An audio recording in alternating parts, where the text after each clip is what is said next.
السلام علیکم ناظرین کرام، شروع کرتی ہوں اللہ تعالیٰ کے بابرکت نام سے جو بڑا مہربان اور نہایت رحم والا ہے۔ مدین شہر مصر سے 7 دن کی راہ پر تھا۔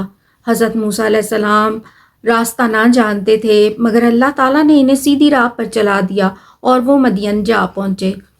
وہاں دیکھا کہ کنویں پہ 2 لڑکیاں دور کھڑی ہیں اور دوسرے لوگ اپنے جانوروں کو پانی پلاتے ہیں۔ جب وہ پانی پلا کر چلے گئے تو حضرت موسیٰ علیہ السلام کنویں کی طرف آئے تو لڑکیوں نے کہا پانی کا ڈول بہت وزنی ہے، اگر وہ ان کے لیے پانی نکال دیں۔ تو حضرت موسیٰ علیہ السلام نے انہیں پانی دیا اور پھر سائے میں جا بیٹھے۔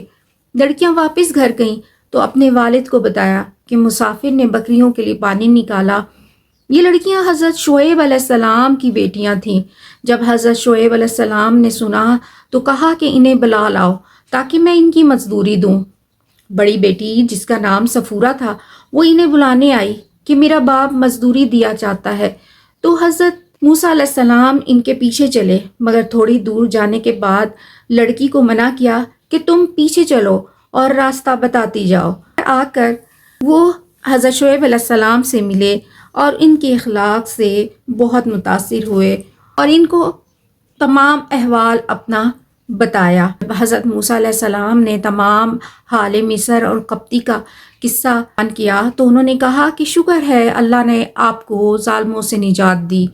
بیٹی نے بتایا کہ یہ نہ صرف زور آور ہیں بلکہ ایمانت دار بھی۔ انہوں نے کہا کہ طاقت کی تو خبر ہوئی، ایمانت تم نے کہاں دیکھی؟ تو اس نے راستے کا احوال بتایا اور کہا کہ آپ انہیں نوکر رکھ لیں۔ تو حضرت شعیب علیہ السلام نے ان سے کہا کہ آپ 8 برس میری نوکری کریں، چاہیں تو 2 برس اضافہ کر لیں تو میں اپنی بیٹی تم سے بیاہ دوں گا۔ حضرت موسیٰ علیہ السلام نے کہا کہ یہ عہد ہمارے درمیان ہوا۔